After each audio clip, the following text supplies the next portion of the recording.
fully operational, as you may say, if you were in the Star Wars community. Huh? As if it's the Death Star, you know? Mm-hmm. As ever, I shall link the stream to the server. Can't wait to watch Dace explode like Alderaan.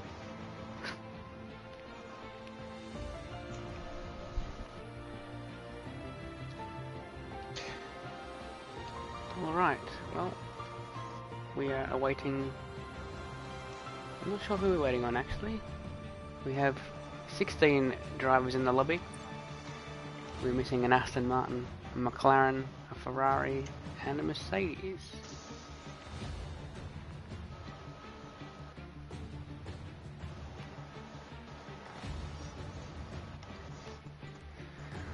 So, well, you were here last week. I wasn't as a commentator. How was that race, if you remember anything of it, 7 days ago? Yeah. It was, I think, it was like, it would go really, really quiet, and then it would go kind of crazy, and then it would go really, really quiet again. It was alright. Okay. I can see it being pretty mad. Well, I think there's a bit of a robot effect going on from your end. So if anyone watching can tell us if that's me or Will, please let us know. However, Will was talking about last week's race in Singapore. It was of course 31 laps in which the championship leader did win the race. That was Ryan Rodds with second place, also second place in the championship, Dace. And a podium for Electric Blade on his debut in the Coleslaw Cup as the countdown begins for this, the 13th round of the series. It's going to be the Japanese Grand Prix, 27 laps of Suzuka. We're going to have qualifying first. I believe qualifying is going to be dry, but the race will be weather affected. We know from the forecast. So that should be interesting. Here we go. 5 seconds until we get into the lobby. And there are 3 rounds remaining in this Season 2 of the Coleslaw Cup. Of course, I should introduce my co-commentator, Will Ans, and I'm, of course, Elmer Jacko, checking out this 13th round here. Give us a quick mic check there, Mr. Anstey. Bing bong, bing bing, bing bing, bong bong, bing bong. That sounds a lot better. I think it's the headset. I don't know. It struggles with my... I don't know. Okay. I use it on the PC and it's fine, but with the PlayStation it struggles to connect. I'm not sure. Interesting. Alright, well we better shout out the soda section. Adab, of course, weekly making his predictions for the podium. He's gone into, well, he's put himself on that list. He's put himself into P2. He says, the big water tribe guy is going to take home the W. Lanzi, he reckons. P3, Ryan. Oof, no Dace on the podium. That's, well, that lines up with your prediction, I would imagine. I mean...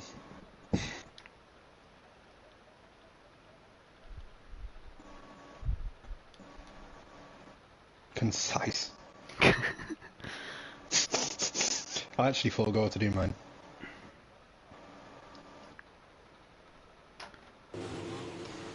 Had a really interesting message from one of the competitors here. Texas Tornado, who is an AlphaTauri tonight, sent me his speed test for the internet connection. And, So. Actually.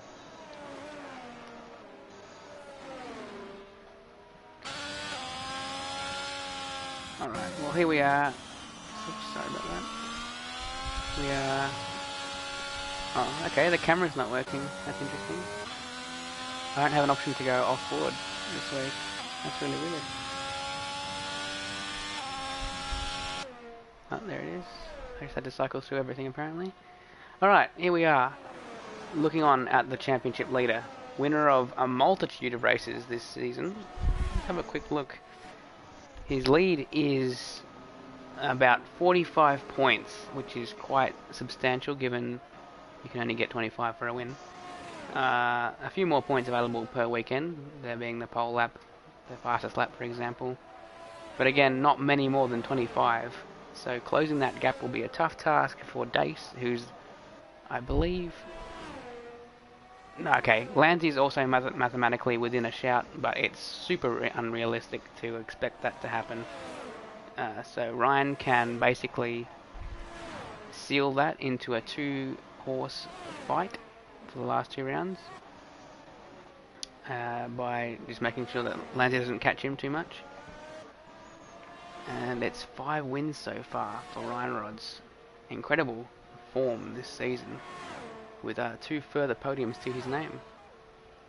Here he comes flying through the first 2 turns, nicely apexed there. We'll get back on board with him here, and this is a lovely section of track, a driver's section as they say, as he gets on the curb, captures it, and that will be his lap ruined. He'll probably look to save some battery and go again on the same set of tyres, I would imagine, unless he's not got enough fuel for that. Who jumped on board instead was Shelley. Oh, go on, Will. I got my predictions in now in my section before hot lap, so I still think it's valid. Oh, of course. So, who have you predicted? Okay, so I will read off what I've written. So, P1, Ryan Rods.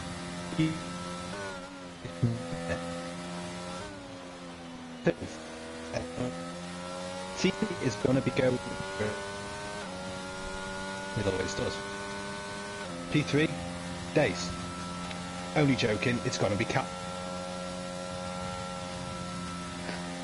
That concludes my podium predictions. Okay, I think we got most of that, but there is some element of robot going on. I'm not sure if you can fix that or not. Anyway, Ryan does complete the lap, despite that. Moment in the first sector, goes for a 30.5. That's clearly not going to be pole, and indeed Scavney does overturn that immediately. Shelley has also put down a 130.7. Isn't great, and he almost appeared to be blocked there by the Ferrari, although I don't think he was reasonably on a lap anyway. Getting more 130s in here from Bursey and Lanzy. All of these are surprisingly slow, so I wonder if the track is not rubbered in as much as I expected. Especially with those loose rear ends going on in the first sector. Could also be that the drivers have opted for wet setups, and obviously they're going to then compromise their dry pace in qualifying. Let's have a look at Texas Tornado. He's asked us to keep an eye on his connection, so we'll have a quick look as A-Dub there goes to the top, not into the 29s yet, but mighty close for the Mercedes driver, the sole Mercedes driver this race. So here is the AlphaTauri coming across the line to start his lap. Currently sits in P10 as Callie Robb goes to the top into the 29s. Great effort there from the Alfa Romeo driver. And indeed, it looks like the stable connection so far for Texas Tornado, so wouldn't be worrying too much. We'll keep an eye on it throughout though, and we'll watch his lap indeed. So this is where Ryan had his issues on his lap, but no such issues for the AlphaTauri driver. Through Dunlop as well. Probably could have taken a bit more speed, but it was the safe banker I assume is going on here. That's the sector split right there. Through the Degners quite safely as well. Well executed into this hairpin, which can be an overtaking opportunity. You have to lunge it up the inside though, and it can be quite intimidating if there's someone right behind you. You don't need to apex that corner either, as you'll notice Texas Tornado sort of went wide, but there's a lot of traction on the outside, so that makes perfect sense. And now through Spoon Curve, very tough corner. If you go onto that curb, it can be beneficial in terms of time, but it can also set you into a big spin. So risk-averse nature there for Texas Tornado on display as he blasts down this longer straight towards 130R, a flat left-hander. Won't be flat in the race if it's wet, as we expect it to be. And now hammering down through the gears, final braking zone of the lap. Doesn't quite hit the apex. through the casino triangle, and will open the DRS with a short run to the line here. And he goes 12th with a 31.3. Have a look at Electric Blade now. He's about 40% through his lap. Podium sitter last week, had a purple first sector. Through the hairpin, takes a bit of a shallower line than we saw Texas Tornado take. And now heads towards Spoon Curve himself, Haasman. One of two drivers yet to set a time, the other being Dace. Dace second in the championship on a hot streak of results lately. 6 podiums in a row. In the 6 races prior to that, he only had 1. So a great run of third, second, first, second, from the Flying Fish. He's currently on an outlap. We're watching Electric Blade here through the final section of turns. Does clip the inside curb there. Good to see. Looks like a pretty well executed final sector from the Haas. Although it doesn't take the shortest run to the line. It gets a 31.0 for 11th place. Now Will, are you back with us? Hopefully a quick PlayStation restart fixes that. Okay, you sound good so far. Do you need an invite to the lobby? No, I'm in. Okay, nice. I should be in. Anyway. Alright, well, we're now on board with the Williams. Dace, the only driver yet to set a time, currently sits 16th as a result. As we mentioned, he's on that hot run of form, currently second in the standings.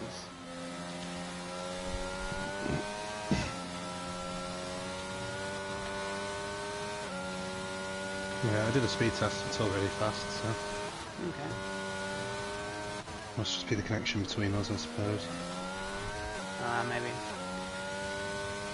Alright, well that AlphaTauri gets sort of scared out of the way of Dace there. It does actually get out of the way. I hope it didn't hinder Dace too much. And that's a really wide exit. Got some grass on the right tyres there. Won't be the quickest way to take the hairpin. However, he's going to continue his lap, probably set it. Hope to go somewhere vaguely towards the top 5 and then improve later in the session. Really wide again there through Spoon, so Dace seems to be picking up some understeer here. Tough to figure out exactly why. Again, don't forget that the drivers will be prepared for a wet race, so their setups will not be optimised for this qualifying session. Another car out of the way on the inside there, the Haas. And here comes Dace to cross the line. What time does he set? It's going to be a 30.2. Okay, so it is 5th. Marginally behind Dusty Lusky. Dusty Lusky, who we're on board with now, starting his lap.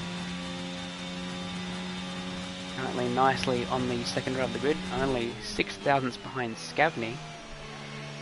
He's looking to at least overtake that one car, possibly improve further. Chooses 5th gear and revs it out indeed through the first of the sweepers, which is an interesting tactic. I think most drivers take that in 6th. Stayed in 5th that whole way. Oh, nice catch, but a bit of sideways. The rear end was not too cooperative with the AlphaTauri driver there. Clips the apex of Degner 1 and 2. Won't be the greatest exit, as Scavney now goes to the top. Scavney at a track he's very accustomed to, seen great success over the seasons.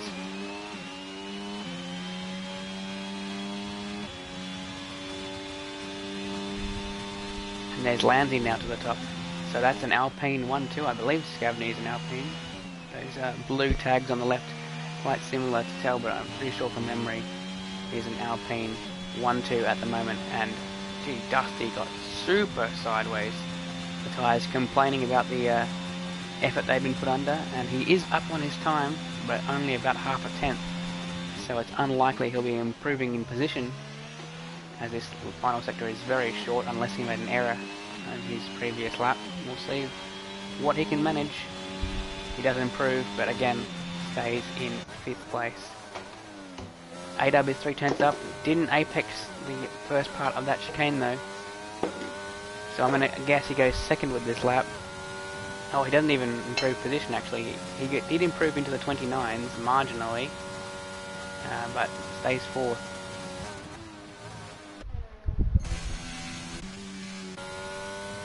Let's have a look at Nicky. currently occupying last place here as the session gets towards its 2/3 time stamp. He's 8/10 up on his lap, but again, unless he improves significantly as well in this final sector, won't be dragging himself off the bottom of the leaderboard. May just about get Red Eye, but that'll only be 15th. And, it's actually really close with Red Eye, but not quite. Texas Tornado now, just under 2/10 up on his previous attempt. That's through the first sector. No flags now, I believe that's for traffic getting out of the way. Looking at which, some out of the way of Tornado himself. And it takes Spoon a bit cleaner than he did last time, although still wide of the secondary apex.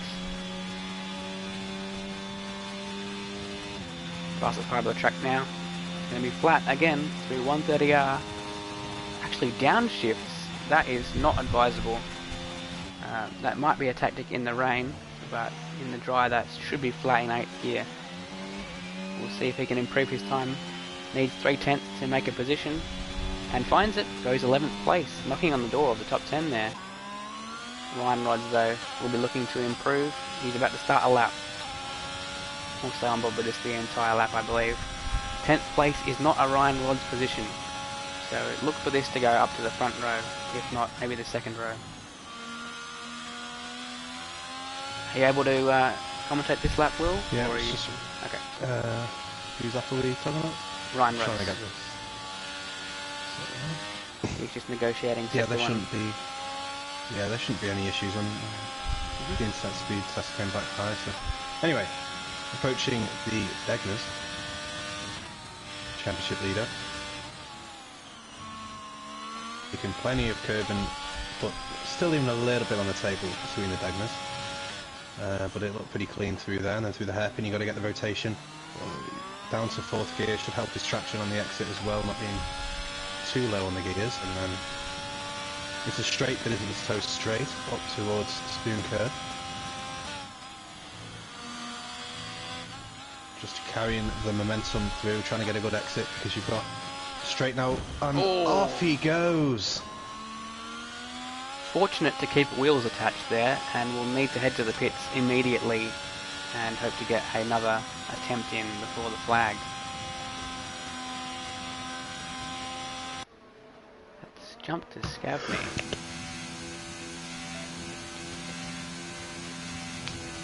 Scavney on an in-lap or an out-lap? It's hard to tell. Oh, an outlap. I think he's an out-lap, yeah.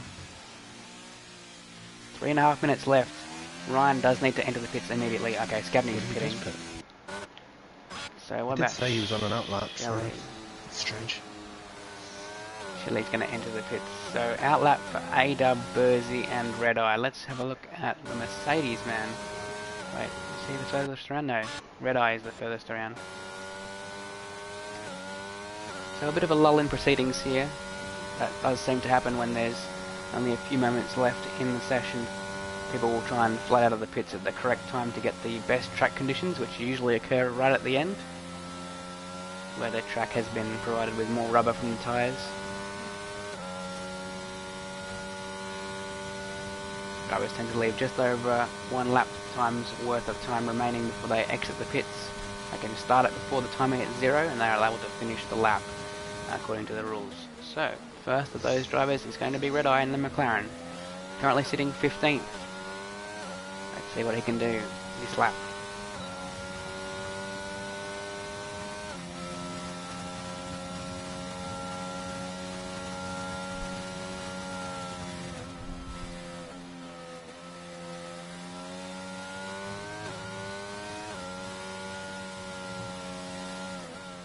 You're following along with Yep, we're looking at Red Eye at the moment. Red Eye. Aid have just started his lap as well. Through sector 1 he goes. The unfortunate part for Red Eye and A-Dub here is that everyone else is going to be streaming out of the pits. There'll be a lot of traffic to negotiate. They are obliged to get out of the way as Red Eye goes well wide there at Degner 2. We'll now jump on board with A-Dub instead. It's just a case of them seeing you in time, getting out of your way, and okay, I think A-Dub turned in a bit too early, turned out of the corner, really unsettled his car, and I think he's lost his time. Yeah, he's backing off. Yeah, he's backed out of that one. The other driver on a lap should be as well. Bursey, but he's already invalid. So Williams behind him there as well, I think. Yeah, I've picked up Electric Blade here. He's at turn 2. The teammate of Bursey currently. I'm not sure if that's full-time now, or if that's a reserve allotment. Either way. Electric Blade, we know from Midwest, he's a very capable driver, won a lot of races in lower divisions, and it'll be very, I think, expected of him to do well in this race, especially given he debuted with 3rd place last week. He's already found a quarter of a second on his previous best, which would see him up around Shelley and Knuckles. That's with no further improvements. Cam Tizzle having an excursion as well in Sector 1, he's off the track, but he survived his ordeal. Shelley just started his lap as well, Ryan Rodds is on his also. Last chance saloon here as well for Ryan Rodds to get himself up out of P10, and he's done that by setting a purple Sector 1. On track to do that so far. Again, it would be a massive surprise to see Ryan that low. He has been on pole 5 times, I believe, this season. So, 10th, certainly not where we would expect to see him. Scavney is done. Here comes Blade. Yeah, he's crashed in Sector 1, and Carly Rob has done the same. Carly Rob stays alive, but he's not going to be able to improve, so P3 is the best he can hope for. Okay, let's have a look at Ryan then. He's slipped to 11th now, with Electric Blade improving into the top 10. Just behind his teammate, in fact. Ryan just negotiated 130R, has one braking zone remaining as Bacon joins. Just in time.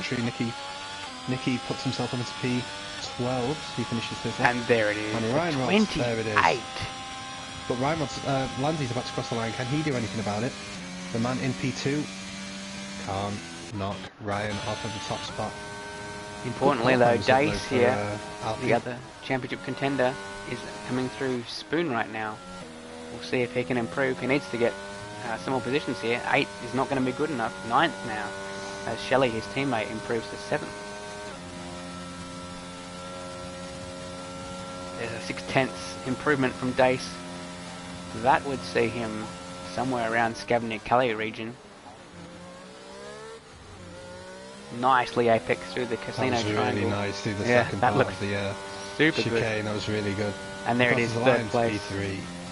So the top 3 in the standings are sizable gap occupying between him and Ryan Rodds. the top 3 on the grid, not in the right order. Lancy and Dace are switched, but at least they're there and thereabouts for each other. Is there anyone else still on a lap here? I don't think so. Wow. So, it looked like we might get another competitor here with Bacon joining. Hopefully he got in time to choose a car. 16 or 17 competitors, depending. And Ryan with a last chance pole position there. He must have been pushing very hard on his previous laps to be chucking them away. I was going to say I was surprised to not see any 28, like low 28s, given the last time I was racing at this track. Sorry, low 29s. But there is the 28.9 from Ryan, and that's a very impressive time. Yeah, no one seems to have an answer for that. I mean, Lansley 4 tenths back, it's a sizable gap, and Dace even further behind. So the championship lead has been extended. That is 1 point to Ryan Rodds for gaining that pole position, and look at his margin, 4 tenths over the next driver. Dutchman Lansley lines up alongside him on the front row. And that's 7 tenths back to Dace. That is incredible pace from the pole sitter there. Scavney makes it 2 Alpines in the top 4, with Kelly Robb also in the top 5. The only 5 drivers to be within a second of the pole position, or only 4 drivers, I guess you'd say. Dusty, A-Dub, Shelley, Sharia, and Texas Tornado make up the remainder of the top 10, with Bursey and Electric Blade, the Haas's, just outside. And that's Cam Tizzle, Nicky, Knuckles, and Red Eye, all eligible for hardest charger. And Bacon may be there in the race, unsure.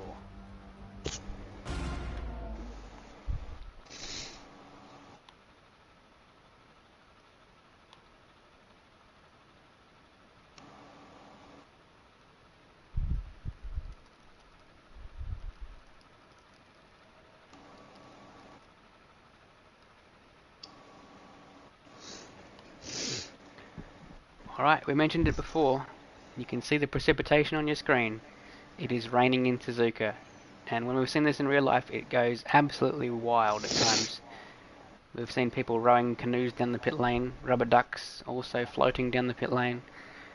Well, unfortunately, the passing of Jules Bianchi in this sort of conditions when he crashed in 2014 into a crane of all things. So, hopefully, we won't see any of the like in the race here for these guys. Keep it on the track, guys. Interesting that none of these marshals have a umbrella. Built different.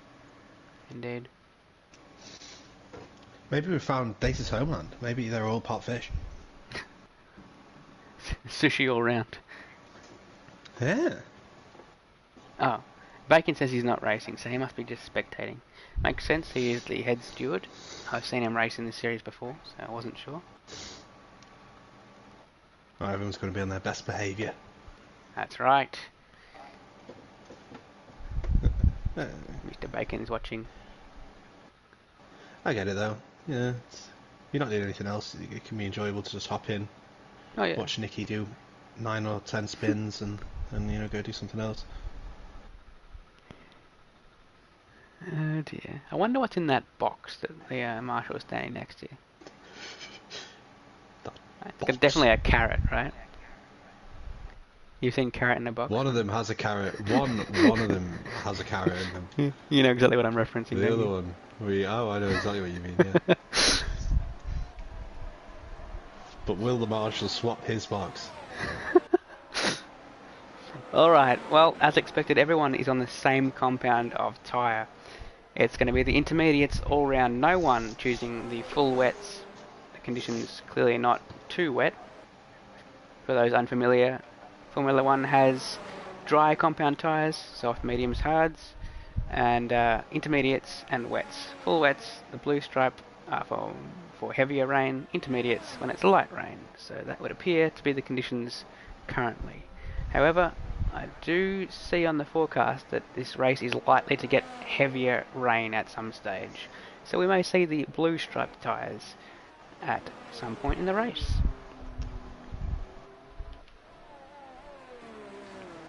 I'm looking forward to it. That should be fun. Still no connection issues as well, right? So yeah, it seems much better at the moment. how peculiar.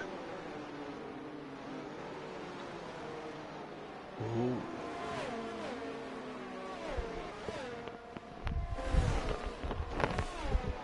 Just gonna make a burger, you know. Just gonna cook a burger, and then I looked at the time and I was like, damn, Coleslaw Cup in 5 minutes. I don't have time to make a burger. Well, that is unfortunate. You know what? Where on earth are those hot chocolates?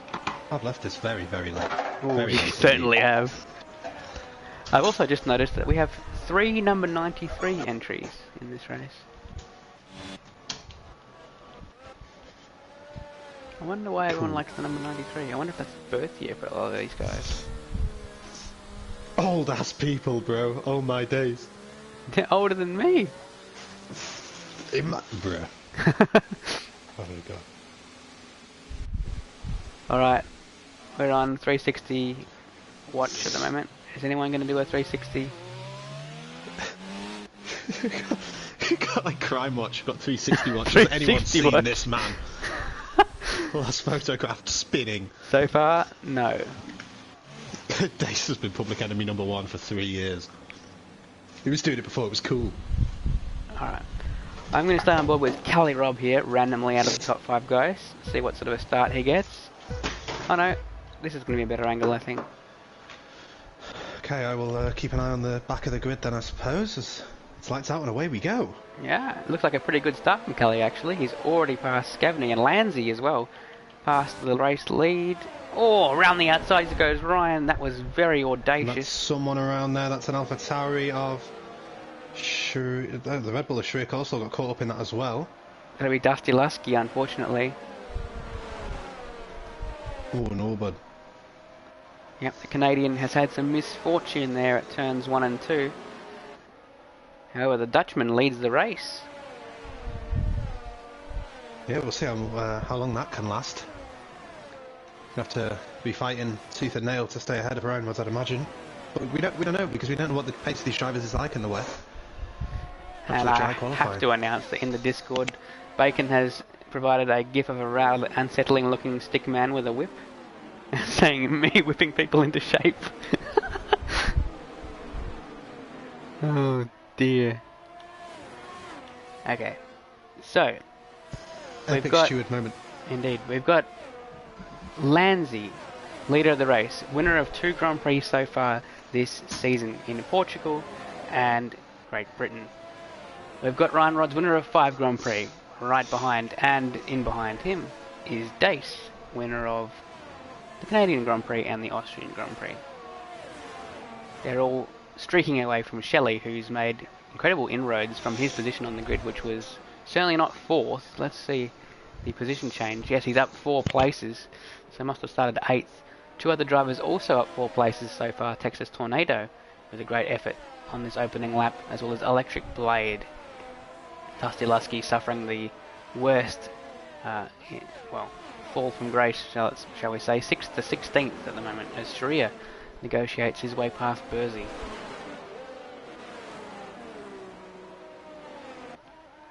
Kelly Robb has passed Shelley.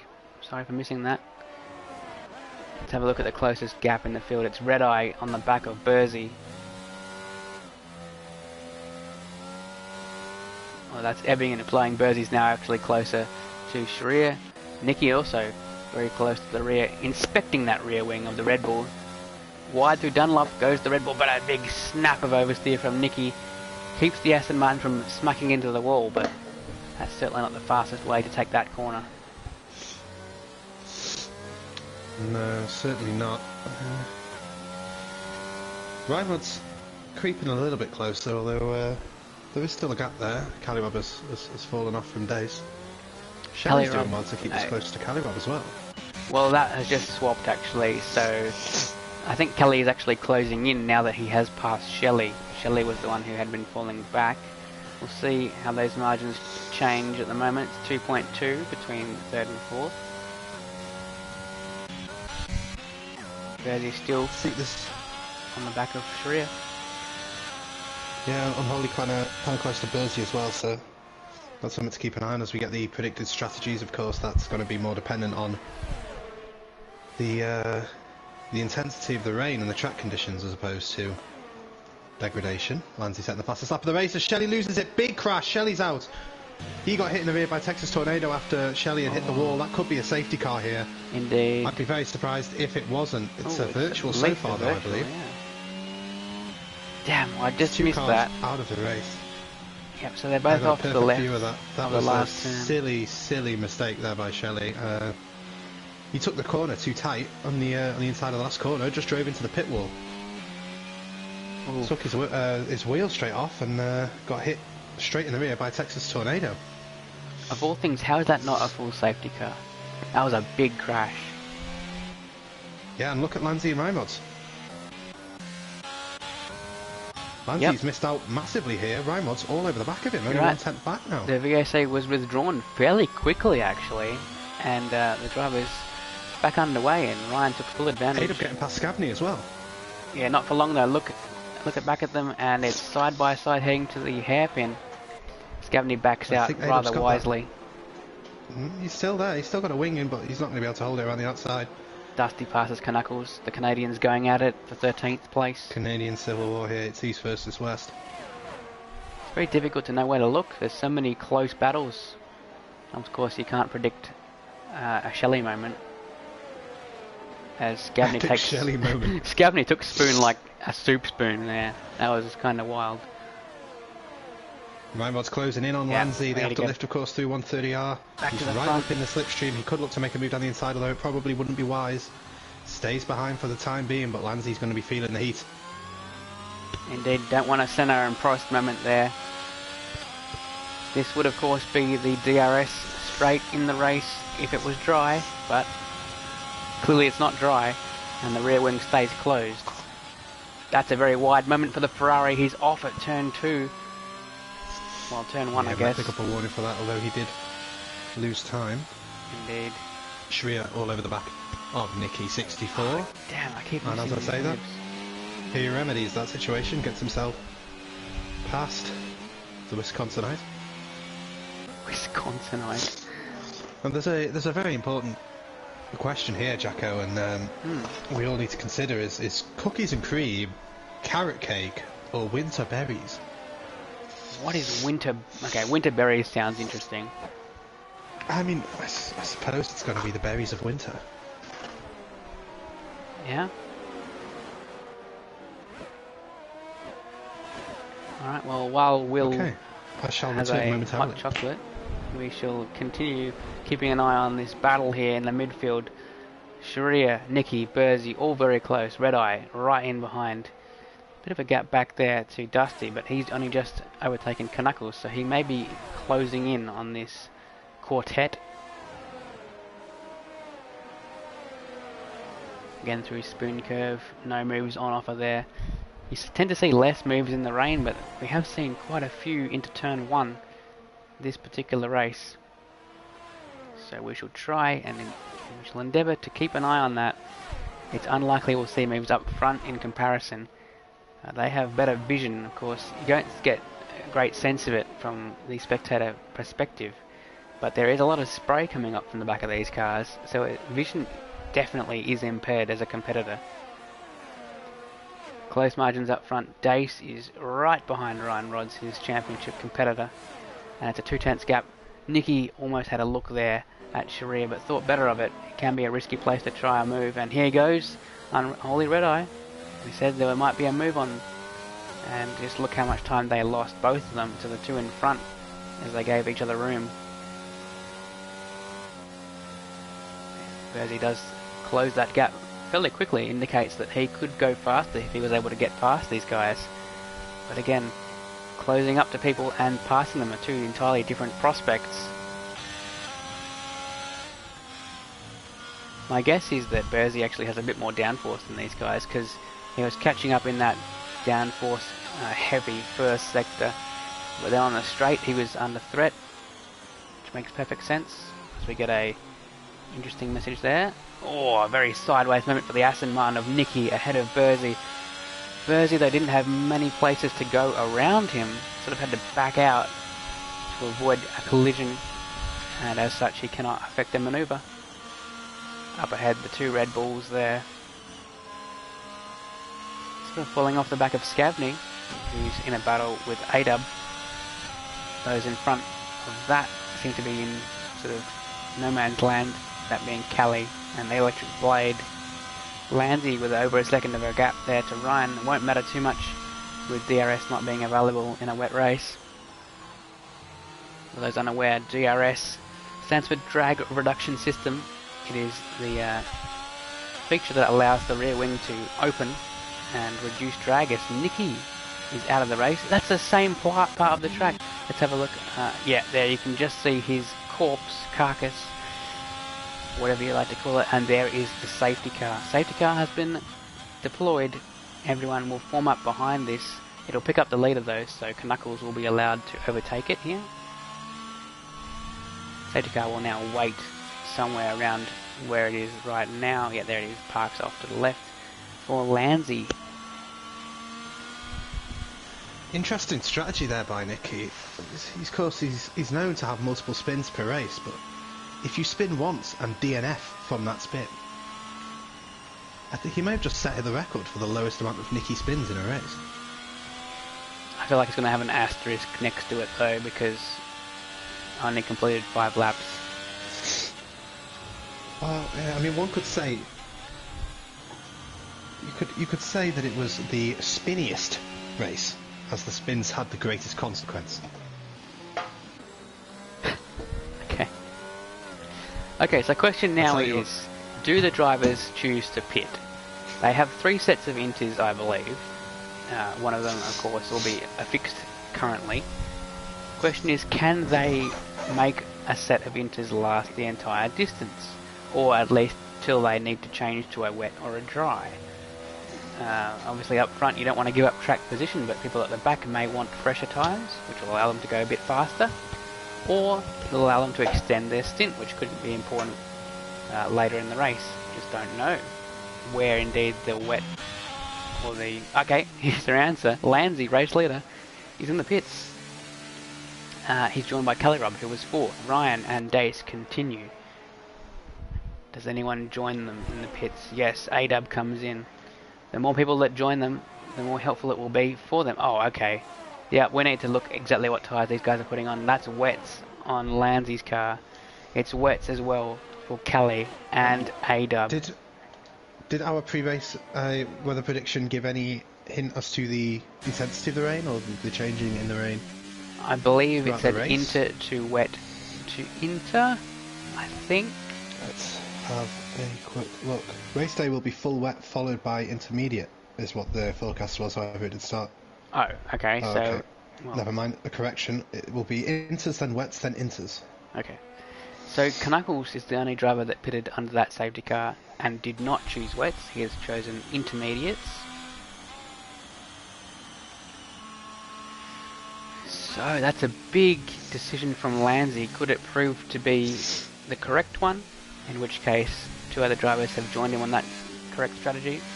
Otherwise, he's given up not only the race lead, but 9 positions and might be on the wrong tyre. Oof, that could be very costly. Could also be a masterstroke. Really hard to tell from our perspective. Does look like the rain is heavier. What do you think? Definitely. Yeah, I think the guys that pitted for the wets made the right call here. We'll see if anyone really joins them, because look how heavy the rain is. Yeah, I mean, people can pit this next lap. It's just less common to pit on a lap that's not the first when a safety car comes out, because you do you will lose positions track as well, position, because the whole grid is... But I mean, you've got to think we're having another lap of safety car after this as well. Yeah, and if wet tyres are the correct decision, then you need to box now if you're not on them. Unless they think they can get to a point where they can just continue and it'll get dry. And that's a spin from my mods. That's a spin from my mods. No way. He's dropped down to P4. Spinning under safety car and also not pitting. Oh, there's a collision behind him. The Red Bulls have hit each other. Wait, everybody got an illegal overtake for no way. That is because rather silly. The luckiest escape for a mistake you'll ever see. So Ryan, who was the race leader, makes a mistake under safety car, but because you're not allowed to overtake under yellow flags, everyone who passed him was forced to let him back through. Very fortuitous for our championship leader. Not fortuitous though are the Red Bulls. They certainly crashed into each other, and Sharia is currently rolling around with no left end plate on his front wing. If the safety car comes in this lap, that will be even worse because he won't be able to catch up to the field. I would imagine it would come in this lap. Yeah. I'd be surprised if it didn't. Is there damage to the back of Cam Tizzle's Red Bull though? Could be diffuser, rear wing damage. Hard to tell, we have no way of teammates as well. I wonder if that happened as a result of Ryan Mods. Yeah, they all got checked out. Slowing up. Yeah, that's unfortunate.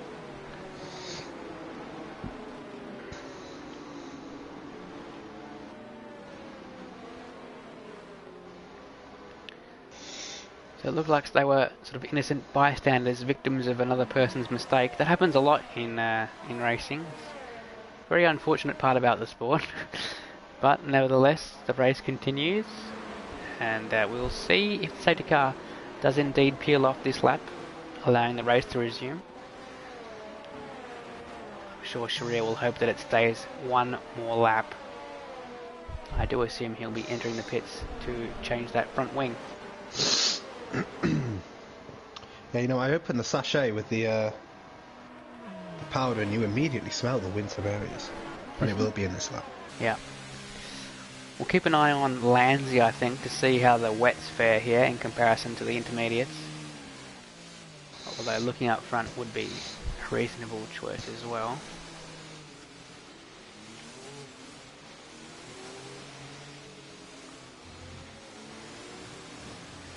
Huge sideways moment there from Dusty. who just about regathers it as two cars enter the pits, both Red Bulls, so Shrier's misfortune continues as he not only will be off the back of the pack but will be stacking with his teammate.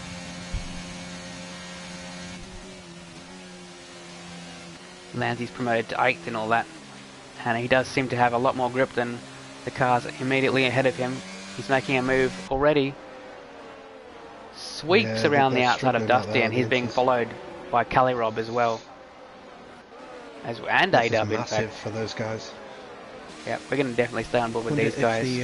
If the intermediate guys paid attention to the forecast, if they'll know that intermediate conditions are coming again later, do you maybe try and stay out and hope that the wet period is very short? Yes, well I have seen that necessarily think work that's a good in idea, the past. but it depends on how long the heavy rain remains. Is the rain as heavy as it was sort of 2 laps into the safety car? It looks pretty similar, I would be guessing at this point, as two of the wet runners go side by side. Callie there was briefly behind A-Dub, but he regained that position, and Lanzy is draped all over the rear of the McLaren. So much more grip than everybody else. Don't forget he is technically a faster driver than these guys as well, so he would be faster on equal tyres, but I think he just has more grip as well. Doesn't look like the gap is massive, but the fact that they're younger tyres and have better grip, I mean, look at the speed as well. Red Eye's gone wide there at 130R, that'll be, ooh, if he'd have spun there, Lanzy may have seen curtains. As it happens around the outside go Lanzy, but ooh, fighting back comes Red Eye, who goes ooh, very inside of the track there. Yeah, into the pits for Bursey. Unholy did have the optimal line. This is 3 wide. This is 3 wide. Give us a better camera angle immediately, please. It doesn't. Calibob's still behind though at the second apex, but they're going to be still side by side. I think Lancy's got that. Only just, and A-Dub followed him through as well. Unholy Red Eye losing 3 positions. Red Eye got absolutely mugged. Bursey does decide to go to the wet tyres, as they did both Red Bulls when they chose to pit. Big snap of oversteer from Scavney. Big switch from Scav. The Alpines may be about to change positions here. Calirob would be, yeah, he needs to be right behind so he can take advantage of when the Alpines switch, because he doesn't want to be stuck behind. I think got a little bit of oversteer there as well. True. Okay, let's have a look at Kelly then. If you are on the correct tyres. I don't know if there's going to be some teamwork here. That's going to be a better exit from Lanzy, and he's immediately past. Scavney might lose the position to Calirob even, but I don't think so. No, he's too far ahead. But he really struggled on the exit. It looked like, even though I'm sure he was trying to make it easier for Lanzy, he was still getting oversteer, which. These 3 drivers very familiar with one another for many seasons worth of racing and many leagues. But now streaking away in the distance is Lanzy, and Kelly needs to make this move as soon as possible. It looks like there is some teamwork going on here from the Alpines. Scavney is going to hold up Kelly. Yeah, even if it's 1 or 2 seconds, that will be so helpful for Lanzy. And there's a bit of a bump actually between the Alfa Romeo and the Alpine. Looking back behind Kelly, we've got struggling severe company going on. A-Dub has burnt a lot more battery though, and will be very fortunate if he does get past, and he does not. Look at the gap though, it's 2 seconds pretty much between Kelly and Lanzy now. This has been super costly, couple of sectors. Can he get around the outside? This would be a fantastic move, but really no. difficult move. And it's costing time as well. Yeah, and A-Dub's having to go at Calirob here as well. A-Dub trying to get around the outside, he's still there. Oh, and here comes Red Eye. He's just going to have to settle back in, but here comes Red Eye. Doesn't have the grip to complete the move, but he's certainly keeping up as a result of this shenanigans. Yeah, slowed A-Dub up a little bit there as well, which is giving Calirob a little bit of breathing room. He needs to get past Scavney though. Look at Lanzy already about 3 seconds up the road. Yeah, tells you that the wet tyre is definitely optimal currently. I think this is move complete from Kelly. Really forced onto the curb and spins him. And he takes him out. That's a big crash. His rear right has fallen off. Calirob is out. That'll be a safety car, and there it is. Full course safety car. That will allow for some. Oh god, that's an unsafe rejoin by Scavney. Knuckles goes through him. Lucky that was ghosting. That sometimes does not happen. That really bails Sharia out, and we'll see if anyone up front pits. There had been a 2-second gap. Overtakes. This game is so silly. Oh man, those legal overtakes really scuppering some people's races today. Now what do the front runners do? Into the pits for both, it seems. There was about a 2.5-second gap between Ryan and Dace prior to this safety car deployment, and another 3 seconds back to Electric Blade, who also pits. Scavney as well enters the pits. Sorry, Lanzi. So that's 4 laps he had on those tyres. What is he going to put on? It's intermediates. So all these drivers who are pitting have chosen to go to intermediates. So the full wet segment of the race was obviously a very short period. So this has not helped Lanzi in the long run. He wasn't unable to get to the This still looks like heavy rain. Well, they must realise that the rain is going to reduce in intensity. It's going to be easing pretty soon. But... Can they make 14 green flag laps on a set of intermediates? So I imagine they can. But some people may be close to a puncture. So A-Dub stayed out. A-Dub stayed out and currently leads the race. Red Eye also stayed out. He's yet to pit. Of course, in a wet race, you don't legally need to make a mandatory pit stop like you would in the dry. But I don't know how long a set of intermediates will last. So, once again, Lanzi took a risk under the first safety car, pitted for wets from the lead. He is now running in a net 4th place. Ryan Rods, well actually, that's really difficult to tell. I guess Knuckles is for position there. Yeah, okay. This is tough to work out. A-Dub is probably going to be under fire. It seems the wets are, by popular choice, not correct at this point. Red Eye is on very old intermediates and will probably not have the pace. Ryan is probably your net leader. Knuckles has done a fantastic job to strategically find himself in 4th place there. Dace, Electric Blade, and Lanzi will be then your next runners. Lanzi, of course, has lost out because of this secondary safety car. Right, not struggling through 130R. I'm still not convinced on the intermediate supremacy. Well, if that's correct, then A-Dub stands a great chance of pulling a bit of a gap before he needs to make a pit stop, assuming that it's going to go a bit drier at some stage, which means... Yeah, I mean, pulling a 20-second gap might be a big ask. It looks like Cam Tizzle's going to remove his wets in favour of a set of intermediates. So that's one less driver believing in the wet strategy. Just leaves Bursey and Sharia to accompany A-Dub on that endeavour. Scavney pits as well. What will he choose to do here? They look like wet tyres. Okay. So, bit of a switcheroo there. Alpine, who had both been in the top 4 in qualifying, now sits 7th and 12th. Not worked out so far for them. Let's have a look at the position change. Currently, Red Eye has rocketed himself from 16th last to 2nd place. Very impressive drive there. Although Knuckles does have the distinction of moving up 11 places himself, and probably with better future prospects in the race due to his tyre age. Again, Scavney has suffered the most with 8 positions lost. I guess Kelly Robb is in that boat too, but he's out of the race. And I assume, well, maybe a steward inquiry, because that did not look like he was left much room by Scavney, who's usually one of the fairest drivers out there. Yeah, that might be an interesting one. We'll have to wait and see. I wonder if Bacon make was any judgments casting his eye across that one. Yeah.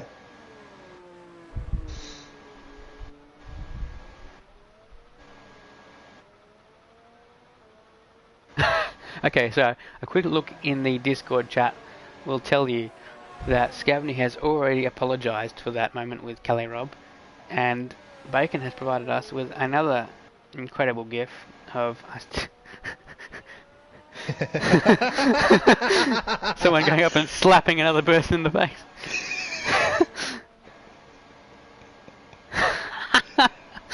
Amazing. Oh, that's fantastic. If you're not in the Coleslaw Cup Discord, then you're missing out, I'm afraid.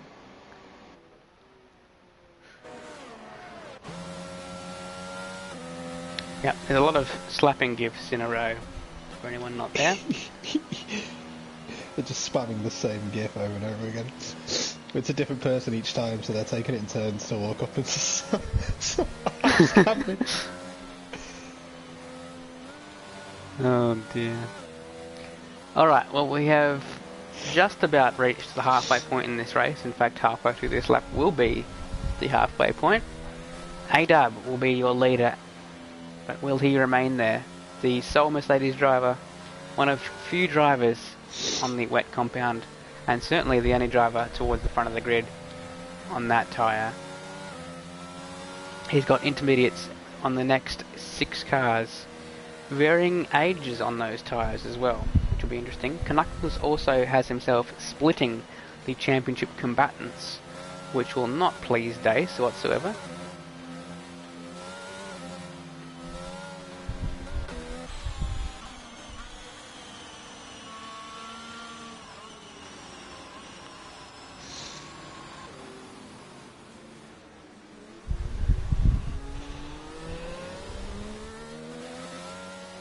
Hopefully we don't see any further spinning under safety car conditions like we did under the first safety car period.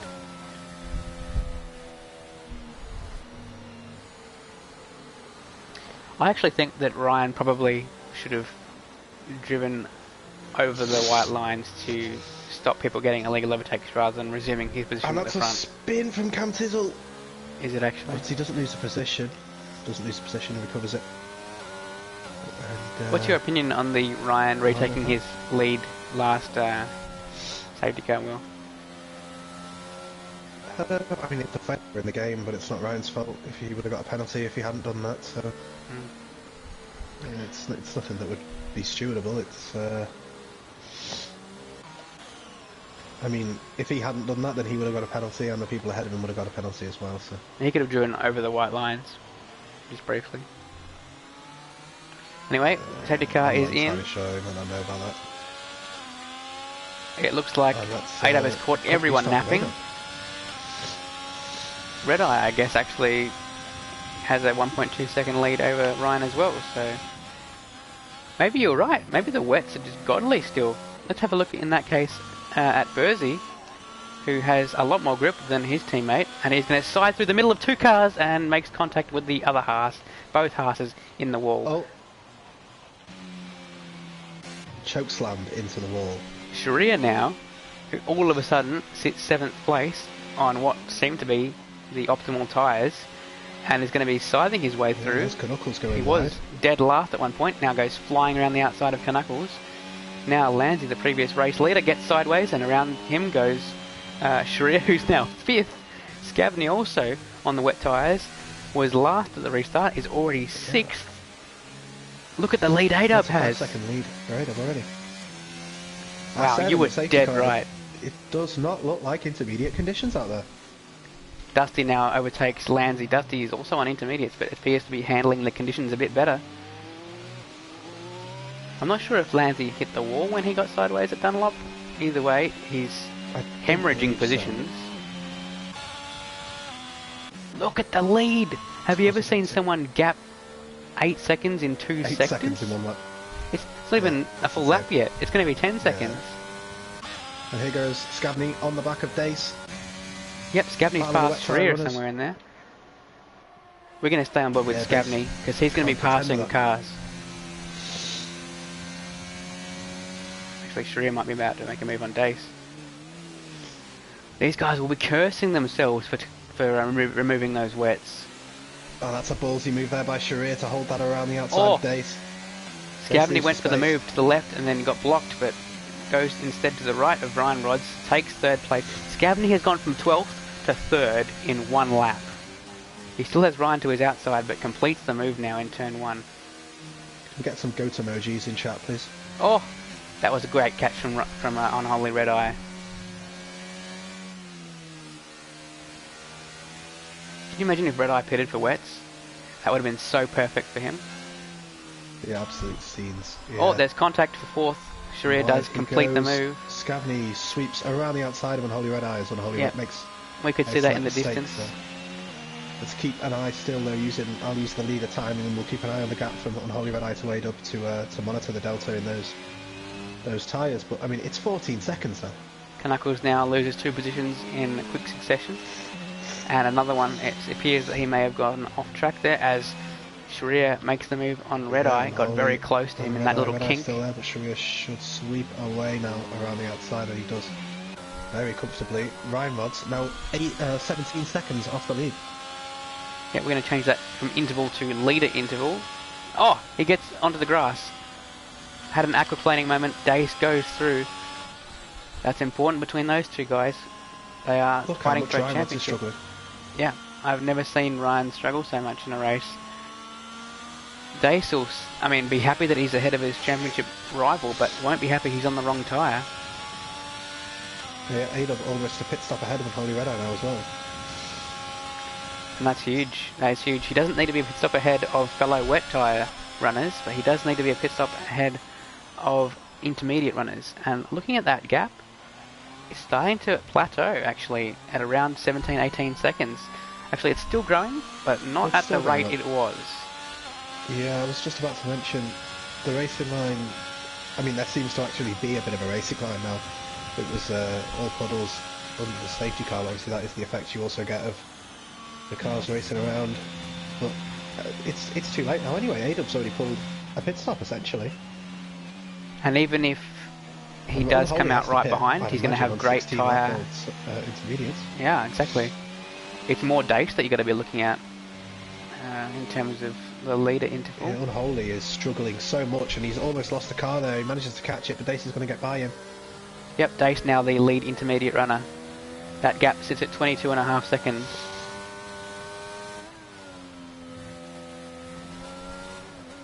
Incredible to see that Ryan has slipped, a few seconds back.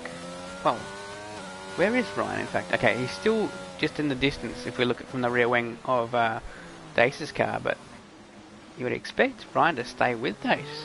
The fish negotiating these watery conditions very well. And that's Cam Sizzle in the wall. Having some issues at Degna 2. Yep, under the shade of the bridge there. And he has 25 seconds now between Dace and A-Dub. Yep, A-Dub is certainly safe pit stop wise now. So as long as there's no safety car and no mistake from A-Dub, this is almost irreversible in terms of someone beating him to this race. Scavney and Shreya, though, we have to mention, were buried in the field not so long ago, and now sit in great positions for podiums. They do need to kind of extend that gap to Dace though a bit more, in case the intermediates become preferable later in the race. Dace still looks good for a P2, if that is the case. The gap between the lead and fourth is now 26.5 seconds, so it is still increasing. Yellow flag now. Yeah, and we have a spin there. Safety car. Ramsey. Safety car. That is not going to help the wet runners at all. They may now pit. And why on earth is that a safety car? I hate this game. Yeah, this game is really, genuinely unfair in a sporting regard. Such a bad game. There are times when game bugs and the prevalence of safety cars at the wrong time and not coming out when they should really ruin races, and this may be one of those times. What do the leaders do? Which tyres will be preferable for the remainder of this race? There will be 9 laps to go at the end of this lap. We're at 2/3 basically. We're going to have less than 9 laps of green flag racing to go. A-Dub can definitely pit and come out in front of Dace. But what will his choice be? This is incredibly difficult. I would say fortune favours the bold, but it does still look very much wet tyre weather. It's so difficult to call. You need to be listening to the engineer as well, I think, if he provides useful information for the first time in the game's history. The drivers do have more information than we do, as ADAB peels into the pits. Yeah, that's my guess as well. Scavney has closed the gap significantly to ADAB, so how has that happened? He continues. He may have to... Scavney does not pit. Sharia chooses to enter the pits. I imagine Dace will stay out. There is so much rain. It's wet. Maybe. It's intermediates for both ADAB and Sharia. Dace will stay out and will probably overtake Sharia only, is my guess here, although it will be relatively... Okay, no, it's not close at all. Red Eye stays out. Red Eye is going to go this whole race without pitting. Ryan pits. Sure. Ryan changes his front wing. We didn't notice that he had damage. That explains why he was falling off the back of Dace. Lanzi also pits. It's going to be intermediates for everyone who's in the pits. Oh, that's incredibly good data there from Bacon, and we need to have in every single race. If he's got his race analysis tool up on his computer connected to the PlayStation, he's forecasting light rain to begin in 10 minutes. Oh, so it's still technically wet? Okay. It's definitely wet now. You can see that, but... I think it's... Oh, it looks less intense, slightly. Maybe not. I don't think so. So now, does Scavney sit in the same place that ADAB did last safety car start? Scavney now on 6-lap old wets. Basically the same scenario we had with ADAB. This time will be one of either one or two drivers, depending on whether Cam decides to pit. I think he won't. So Cam's going to take this restart as well on wet tyres. Wet tyres bookending the field, as it were, 1st and 12th of the 12 remaining competitors. Some of these guys have a long way to catch up, by the way. A minute plus behind. Yeah, this is going to be really, really hard to call. The longer the safety car period goes, the more likely it is to dry up, and it will hinder Scavney. Yeah. I mean, the guys are so far behind. I think Inters were the right choice, just based on that, because this is going to take the maximum amount of time, I think. Yeah. Because you think the delta between the safety car and the normal cars is reduced in these Dusty conditions. Pits? Because why does Dusty pit? He was the running safety car 7th. keeps up quite a good lap time in the rain compared to its dry time. At least relative to the Formula 1 cars, who lose a lot more performance, I think, so... Dusty fits another set of intermediates. I wonder if he didn't change his wing. This is an interesting choice. He's only going to lose, I think that was either 1 or 2 positions, so maybe that was justified. Maybe he wanted the wets and he got jackoed. That is also possible.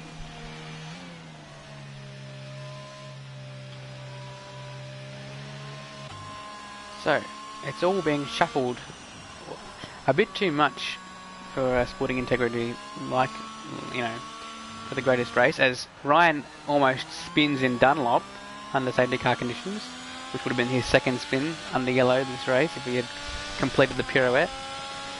Looking at the fastest lap times currently, it sits with Lanzi having that bonus point. If it continues to be hammering down, no one's going to beat that time, because cars go faster in drier conditions. And this is the changeover now. You think so? This is the transition between heavy and light rain now, I think. We're paying a lot of attention to the clouds. I think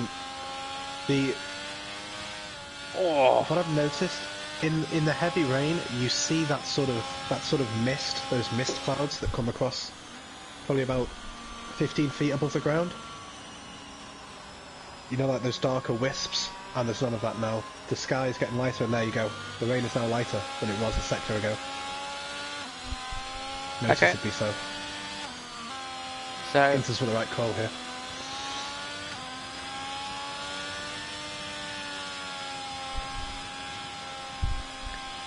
safety car is staying out, it seems. Ryan is taking a lot of risk on the safety car. He's been sideways most of this lap. I mean, I think he's pretty confident in winning the championship. Perhaps he's just having a bit of fun. Who knows? Yeah, but I mean, you've been it here. You get one mistake in the next race, and all of a sudden you're behind Dace. That's assuming a lack of Dace mistakes, though, which... I just can't believe Red Eye is races sitting here like with 20-lap-old intermediates in 4th place. A true legend.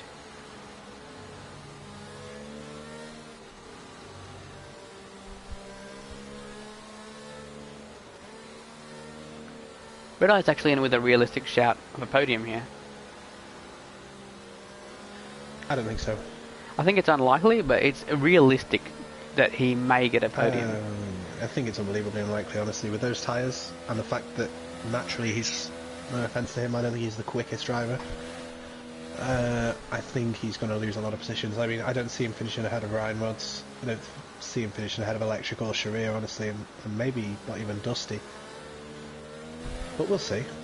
I mean, it can be difficult to make passes. 18 laps. It certainly is.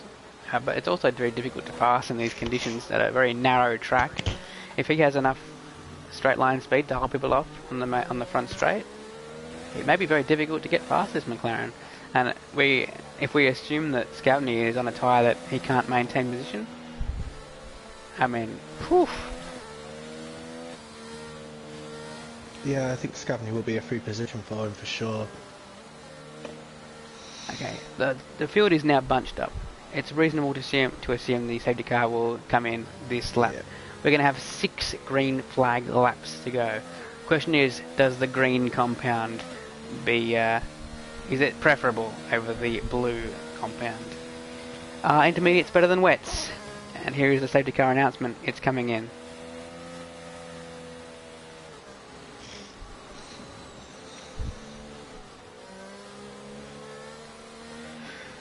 So, will Scavney, the Suzuka man,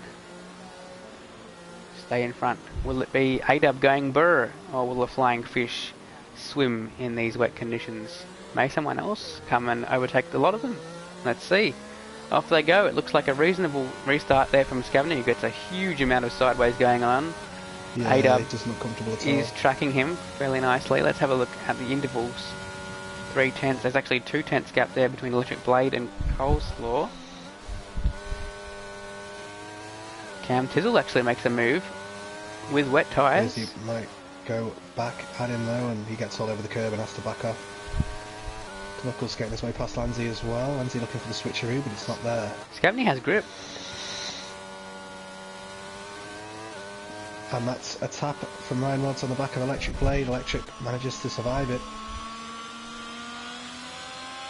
Look at Red Eye. He's right on the back of Dace. This is not what we would expect from someone with 21 lap old intermediates. Yeah, Lanzi makes a move on Knuckles as well. Yep, that is an expected one. Lanzi is much lower than we expect him to be in this race. Of course, he was leading at one point. The safety cars did not fall in a pattern that helped the Dutchman.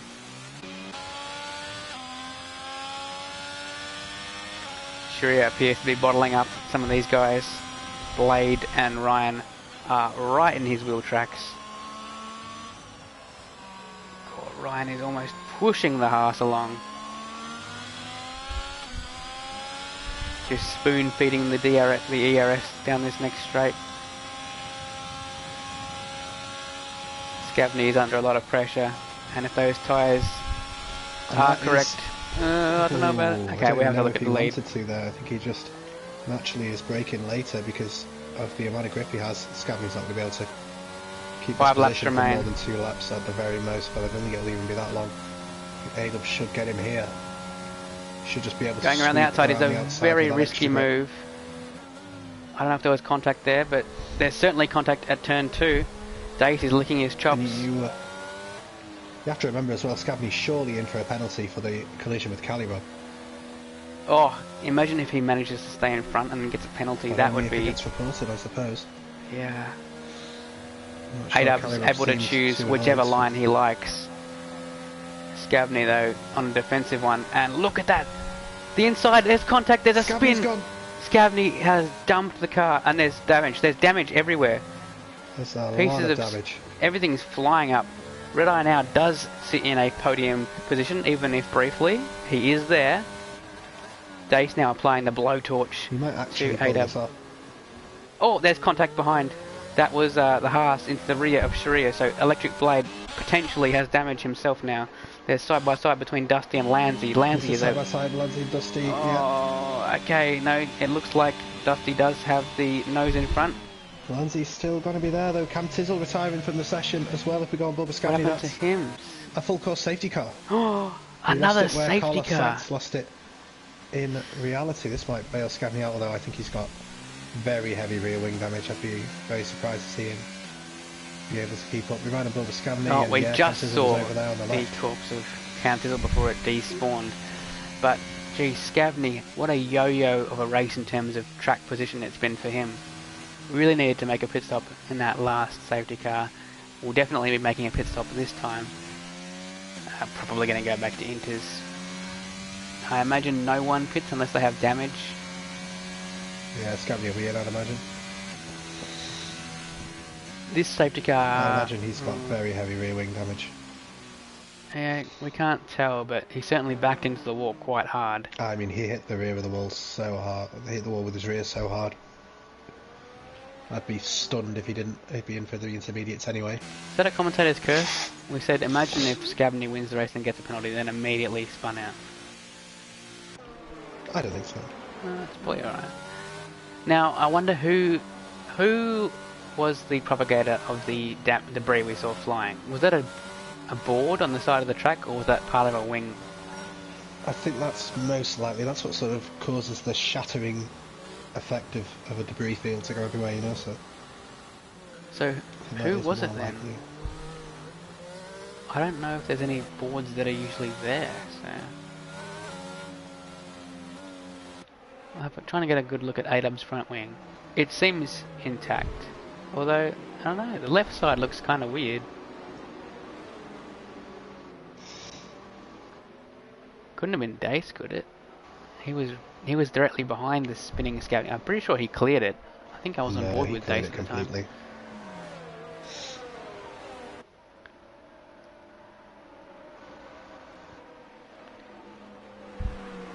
So Scavney was the lone driver to pit under that safety car. Did fix his front wing, I assume.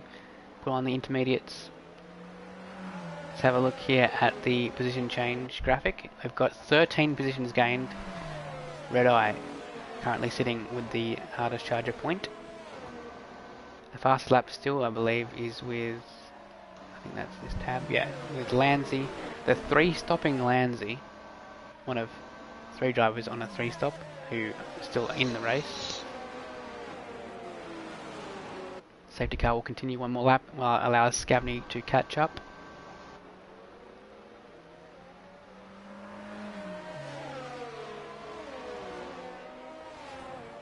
Which means we're going to have 2 laps till we finish.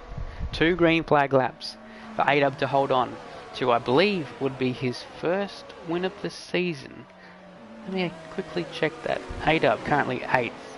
Yeah, he's had a 3rd place in the season opener and has not been on the podium since. In fact, he's on a 4-race did not start streak recently, so he's back. ADAB, I believe. Let's have a look.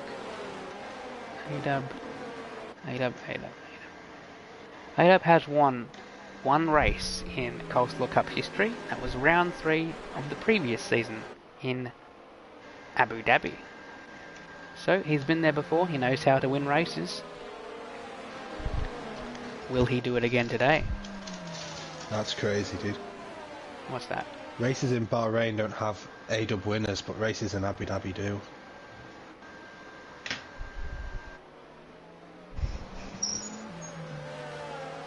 Question mark, ... Epic weird chat moment. Alright, well, Dace also stands to gain some championship points here on Ryan Rods. It won't be a massive chunk, but it will be helpful nonetheless. 2nd versus 6th currently. Let's have a look at the point structure. That would be Oh, that would be 14 points cut into the lead if it stays as is, which, I mean, let's not bet on that. The lead is currently 45, so, I mean, that would put him within pretty much a DNF from Ryan Rod's. Better than nothing from the Flying Fish's perspective.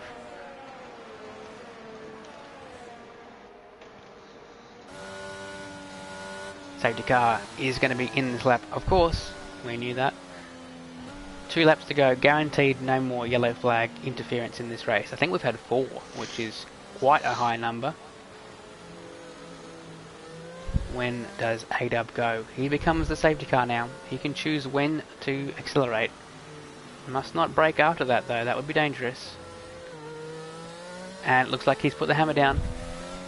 Doesn't really catch Dace out, but Dace won't be close enough to make a move into the first few corners. The gap between P4 and P3 is astonishing as well. Electric Blade putting the pressure on Sharir Coleslaw. He's going to go down the inside. He needs to be careful of that inside curb though. It's very easy to Ryan's spin. He wide. does actually go over the curb. Dusty is going to make that position. That was definitely an unsafe rejoin And from Ryan. still side by side for P4. Sharir on the inside, which turns to the outside. And Electric Blade is through, but Sharir tries to fight that one back. Contact. A little bit of contact. That might put Ryan actually on the back of Sharir Coleslaw to make the move.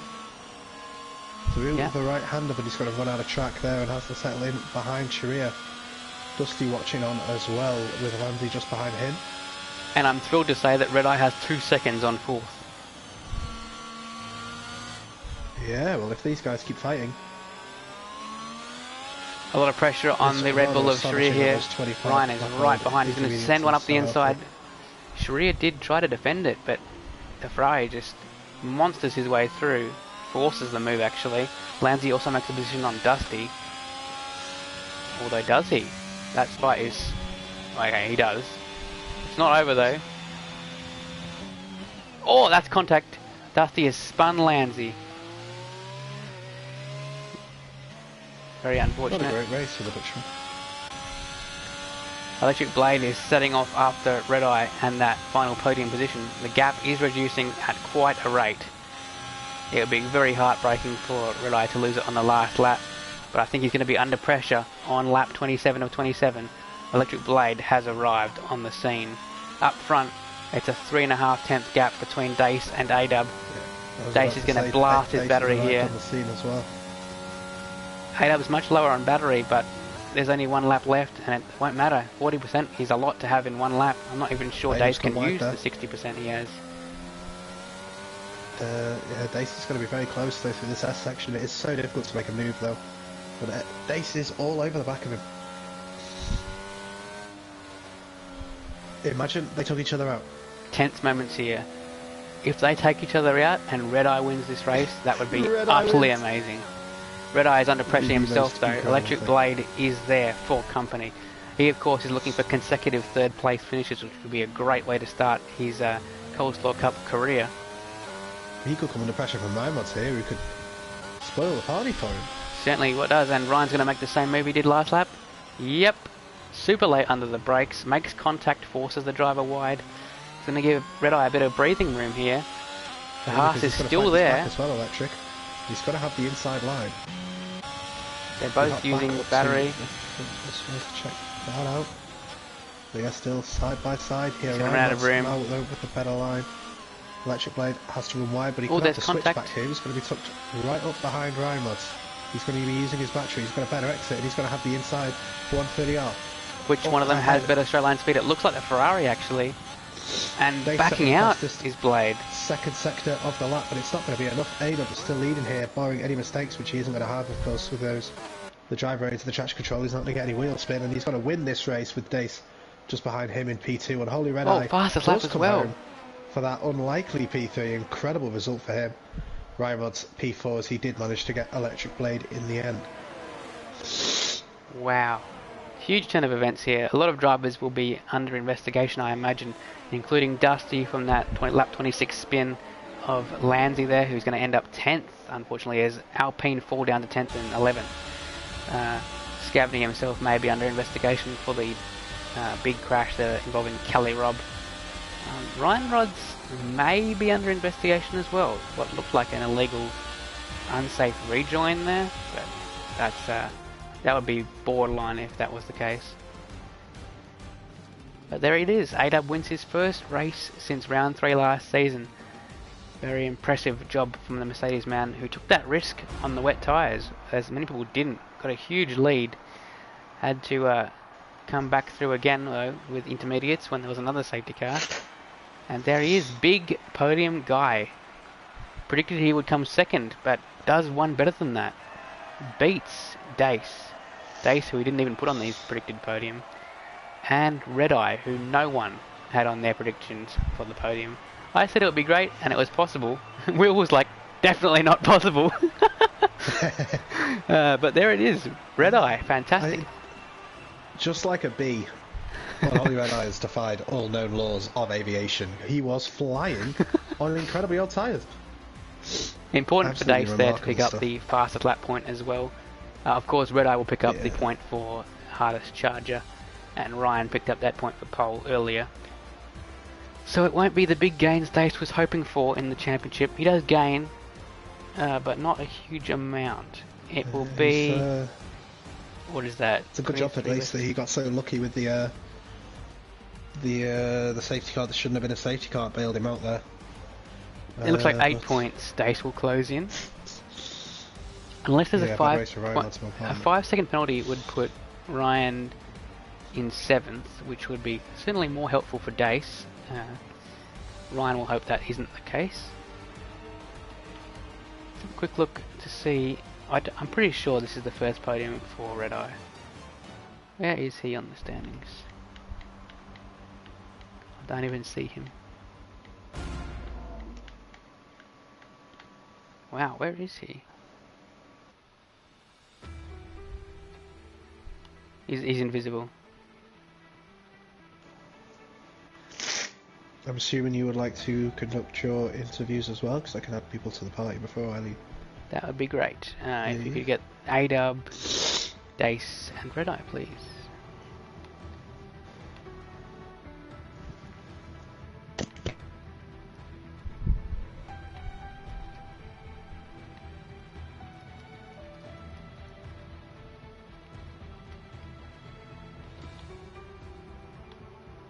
If you want, you can ask the questions this week, Will.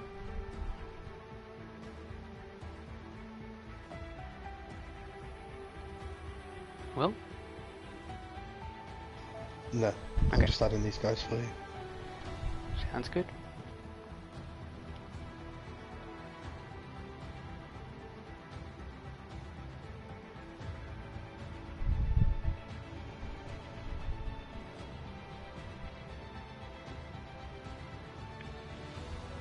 Alright, well, what an eventful Japanese Grand Prix there. As we wait for the podium sitters to join our group here and conduct the interviews, we'll look ahead to next week. We'll be at Brazil for the penultimate round, round 14 of 15 at the Interlagos circuit, and the final race will be in Abu Dhabi, Yas Marina circuit. I don't believe I have Unholy Red Eye added, so... Okay. L. Dace, are you with us? Still joining, I believe. Hello. Hello, Dace. Right. What's up, guys? How much? Yourself? I'm alright. Do you have Red Eye added? I don't think so. Okay. Alright, brief hiatus here as I add Red Eye. The stream will be inoperable. Oh, you got it? Okay. Thank you, Will. If you'd like to sign off, Will, I think you said you might be leaving. Please go ahead. Yeah. Great race. Codemasters need to sort out their safety cars because that was insanity. Yeah. Congratulations, A-Dub. Great drive. Appreciate that. Amazing drive by Unholy Red Eye as well to just not pit at all race. Madness. And yeah. Don't forget you picked against congrats me. on your good luck, Dave. Own up to that pick, buddy. I think on merit, I made the correct decisions. I mean, I was yeah, congratulations on Holly as well before I leave. Absolutely incredible drive. This guy said on merit I qualified third this meeting. And okay, but your race pace didn't reflect that for the majority of the race. You got lucky with the safety car anyway. Good night, everybody, and I'll see you all next weekend. Well, next Monday. And thank you to Will for co-commentating this race once again. Willan's out! Oh dear, okay. Well, to the interviews. We'll start with the race winner. The sole Mercedes driver at this race. It's A-Dub, the big podium guy himself, who was humble enough to predict he would only finish second in this race, but outdid himself and won the race. First time winning since round 3 of last season in the Coleslaw Cup. So A-Dub, yeah, it was an eventful one. You went for those wet tyres when it seemed most of the grid went back to intermediates mid-race. An inspired decision. What was your perspective on that?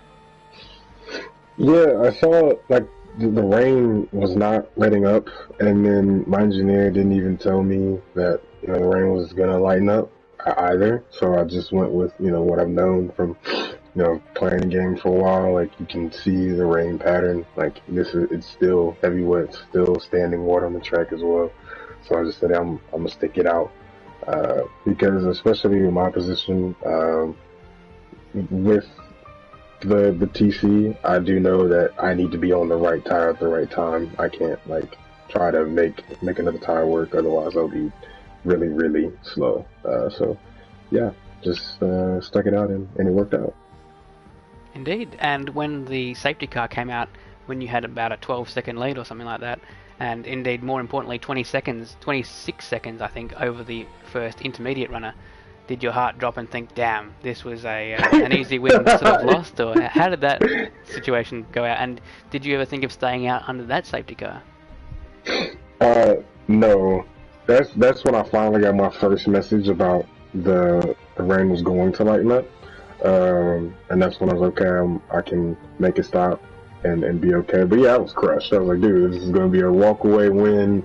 I might not even have to pit for any of this, but I don't really want to.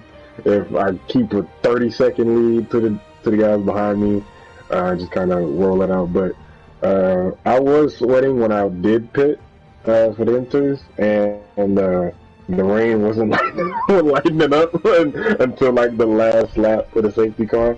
So yeah, definitely a tense moment right there. Yeah, and we saw you battling for the lead with Scavney, who stayed out on wets. And I'm not sure, but it looked like there was contact. Your description of that sector battling there for the lead? Yeah, so the turn 1, I tried to go around his outside, and then I guess he locked up and kind of went into me. And then later on through the Dunlop curve, history on that corner, if you know, you know, went to the inside. And he went to, I guess, to cut me off, but we were already side by side, and of course we touched, and he ended up getting the worst end of it. Shame, because it was a good battle, even though he was on the wrong tire at the time. Well, there it is. Your race winner becomes the 6th different winner of the season. Finally wins at Suzuka, a track that A-Dub's had some serious history at and should have won prior. But there it is. Wins the Japanese Grand Prix round 13. Well done, A-Dub. Alright, we're going to move on to Dace in the... wow, this is actually a full Mercedes-powered podium. So it's Williams there, Dace, in second place. Second place in the championship. Second place in this race. Second place in a row. A lot of second going on here, Dace, but you want to improve that in the standings. And you've caught up by 8 points pending penalties. Were you hoping for more? Were 9. you just happy to... No, because it's a point for pole as well. Oh, yeah. Yeah, the pole and the fastest lap cancel out. Fastest lap, yeah. Yeah, so you'll go from 45 points to 37 points in arrears, which is an improvement, but were you hoping for more, or were you just happy to make any inroads at all? I was hoping for the win. I didn't think it was going to be possible just because I feel like in clear air I probably would have felt a lot better, but behind people in the wet here for some reason it's just hard for me to follow. So I didn't think I had the pace to win it, but then when it presented itself, I really wanted to get that. So was kind of bummed it didn't come to fruition, but I'm glad. Yeah, 8 points towards Ryan. I kind of knew anyways that I'd need him to miss one more race if I really want to make it a fight. So. Okay. So we had 4 safety cars in this race, 2 of them for very questionable reasons, and probably there was a virtual, which could have been an actual full safety car for a big crash early on. Did you feel that any of those safety cars affected your race, either positively or negatively? I think the very last one was a little bit annoying, because I think the way that Scavney and A-Dub came together there, I felt like I probably could have made a move on A-Dub, given some more laps. So yeah, I kind of halted my momentum. I mean, other than that, the safety car before that actually really helped me bringing A-Dub and the wet runners closer. So, not choosing wets when A-Dub and a few others went wets, did you regret that? It looked like it was absolutely no chance anyone was catching those guys until that third safety car came out. Did you think that was too risky to be wets at the time? Yeah. From the practice we did beforehand, it didn't seem like it was gonna be really that beneficial. The safety cars, I think, played a bigger role in that, like stopping and starting the race over again. But yeah, I mean, if going back, I probably would have went to the wets, and then I think I would have been the first wet runner there. That makes sense. Alright, final question for you, Dace. We're talking about the championship combatants, you and Ryan. I believe Lanzi is now mathematically out of it. It's just you two left. And we're talking about your rival Ryan. He seemed to spin under one of the safety cars and then regain his position at the helm of the field. Did you see what happened there? I assume a lot of you had illegal overtakes. Yeah, I saw him spin, and I was like, this is great. I get to just I don't have to do the work of sitting behind him. But I guess since he didn't go completely off of the track, the game counted it as an illegal overtake. I was considering just taking the penalty, but I didn't know if it was going to be a 5 or a drive-through, so I didn't want to take that chance. Yeah, that's fair. I think it would have been a 5, but even so, you probably would have had to pit later on anyway. So yeah, you can't really trust the Codemasters game. Alright, Dace, well, thank you for joining us. A great P2 by you there, and your string of podiums extends further to, I believe, 7, which is the longest of anyone at the moment, longest active podium streak, so at least you've got that record going for you, and good luck in the penultimate race in Interlagos. Thanks, guys. GG's podium. Alright, we're going to move on to Unholy Red Eye, the third of the Mercedes-powered trifecta. The McLaren man makes his first podium of the season here in Coleslaw Cup, and what an amazing inspired strategy call. The only driver not to pit once throughout the entire 27 laps. So, Red Eye, at any point did you think of pitting? Yeah, I was planning on pitting under one of the safety cars. I don't remember which one, but I actually wasn't really paying attention. I was changing something on my MFD, and I realized I was on the straight after, and I was like, oh, I missed it, and it was too late. I'm like, okay, well, I'll stick it out, see what happens. And then under other safety cars, I realized everyone behind me was kind of in the same situation because the Inters were just like driving on ice. So I just stuck with it, and thankfully it paid out in the end. So, did you happen to see what your tyre wear was at the end of the race? I did. It was about 85, the rear left. Whoa! Okay, Yeah, so for those who are unaware, 75% is around the time you expect that punctures can happen, and it gets more and more guaranteed as closer you get to 100%. So 85%, there's a bit of luck in there not being a puncture there, so that is very fortuitous. Yeah. I think if I had another lap, it would have been over. To be honest, too, because I even had I believe it was Ryan that was breathing down my neck, and there was also no more grip at the end of that race. So. Wow. So, okay, we didn't see a whole heap of your race. So, were there any moments that you'd like to share with everyone? To be honest, I think it was just one that I was kind of like I was in shock. It was actually when it really started to pour. I was ahead of A-Dub, Knuckles, and I can't remember the third one. I remember that. It was Cali Rob. Yeah. Down the street of turn 1. I just happened to look behind me, and there's 3 wide, and then there's 3 wide in front of me within half a millisecond. Oh, that's right. I was like, okay, Yeah. I'm definitely on the wrong tires here. Yeah, Cali Rob went to the inside, and then I went to the outside, red eye, and then I was just trying to follow Cali Rob. I ain't gonna lie. I was like, holy, what the hell is happening here? And there was also another time when I almost put it in the wall. I think A-Dub saw that because he was behind me as well. Yeah. Yep, the stream did pick that up, but my camera angle was kind of wonky towards the part where you got to turn towards turn 1.